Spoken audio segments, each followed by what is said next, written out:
Hello and welcome to my YouTube channel. In this video, I will explore the legacy of Alexander the Great, one of history's most famous and influential figures. Alexander was a king of the ancient Greek kingdom of Macedon, who conquered most of the known world in his time, from Greece to India.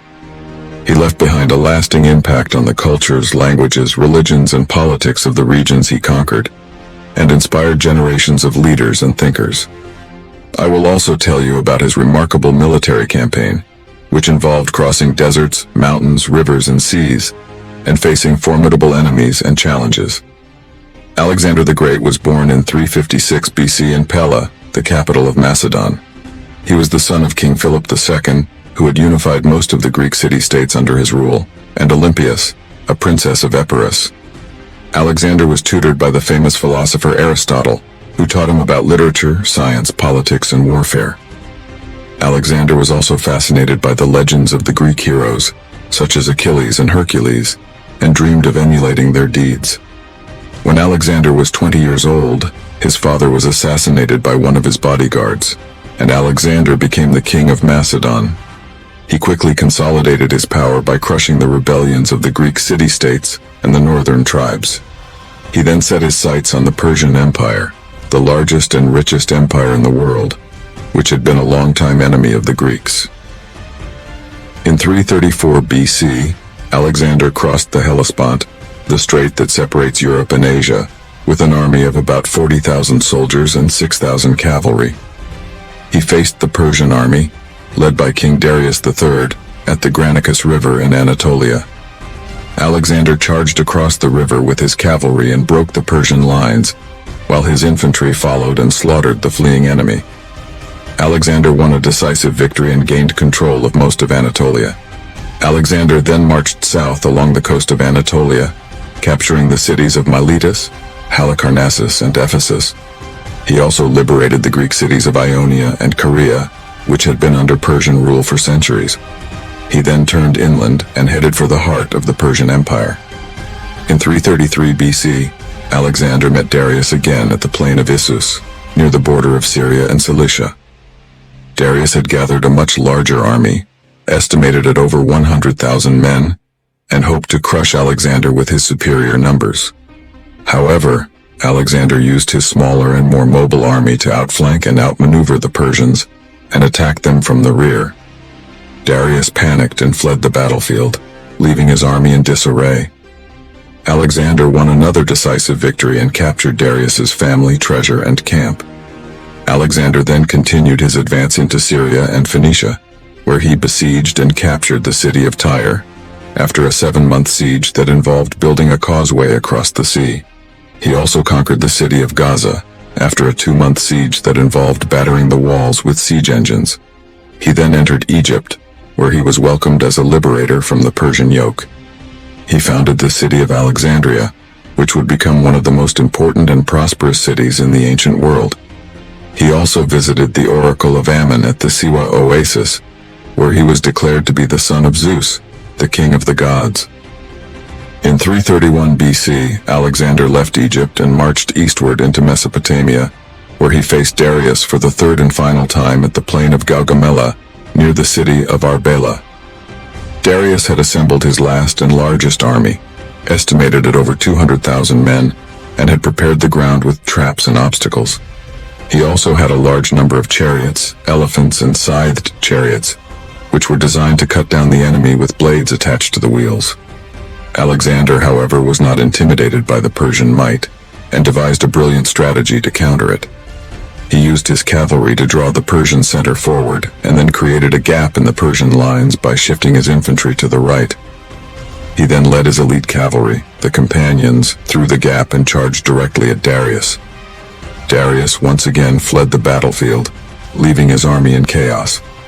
Alexander won a crushing victory and secured his domination over the Persian Empire. Alexander then pursued Darius, who had escaped to the eastern provinces of Persia. He captured the cities of Babylon, Susa, and Persepolis, the capital of the Persian Empire, where he looted and burned the royal palace, as a symbol of revenge for the Persian invasion of Greece in the past. He also freed the Jews from their captivity in Babylon and allowed them to return to their homeland. He then reached the city of Ecbatana, where he learned that Darius had been killed by one of his satraps, Bessus, who had proclaimed himself as the new king of Persia. Alexander was furious and vowed to avenge Darius's death and punish Bessus. Alexander then crossed the Zagros mountains and entered the land of Media, where he defeated the rebel satrap Atripates and appointed him as his vassal. He then marched into Parthia, where he captured and executed Bessus and claimed the title of King of Kings, the traditional title of the Persian monarchs. He then continued his campaign into the lands of Bactria and Sogdiana, where he faced fierce resistance from the local tribes and warlords, such as Spitamenes and Oxyartes. He also married Roxana, the daughter of Oxyartes, as a sign of his respect and admiration for the people of the region. In 327 BC, Alexander crossed the Hindu Kush mountains and entered the land of India, where he encountered a new and exotic world of elephants, monsoons, and strange customs. He fought and defeated several Indian kings such as Porus, the ruler of the Punjab, and Taxiles, the ruler of Taxila. He also founded several cities in India, such as Bucephala, named after his beloved horse Bucephalus, who died in India. He also reached the Indus River, which he crossed with the help of a fleet of ships built by his admiral Nearchus. Alexander wanted to continue his conquests and reach the end of the world, which he believed was somewhere in the east. He planned to march further into India and then explore the lands beyond, such as China and Arabia. However, his soldiers, who had been away from their homes for over a decade and had endured countless hardships and dangers, refused to follow him any further. They mutinied at the river Hyphasis and demanded to return to their families and lands. Alexander was angry and disappointed, but he had no choice but to agree.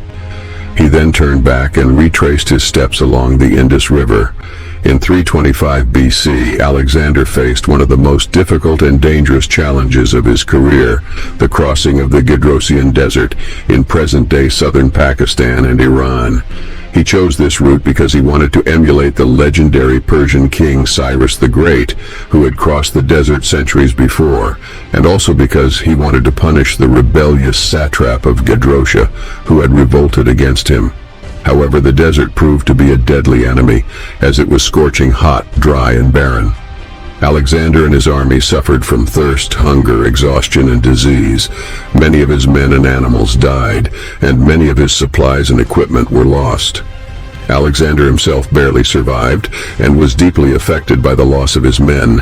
He finally reached the city of Pura, where he was reunited with Nearchus and his fleet, who had sailed along the coast of the Arabian Sea. Alexander then marched northward into the land of Carmania, where he celebrated his safe return from the desert with a lavish feast and a procession that lasted for 7 days. He then reached the city of Susa, where he held a mass wedding ceremony in which he married Statera, the daughter of Darius, and arranged marriages for his generals and officers with Persian noblewomen. He also rewarded his soldiers with gifts and honors and discharged those who were wounded or too old to fight. He also ordered his men to adopt the Persian dress and customs and to respect the Persian religion and culture. He hoped to create a new and harmonious empire in which the Greeks and the Persians would live together as equals and brothers. However, his actions were not well received by many of his Macedonian and Greek followers, who saw them as a betrayal of their own traditions and values. They accused him of becoming a tyrant and a despot who had been corrupted by the luxury and power of the Persian court.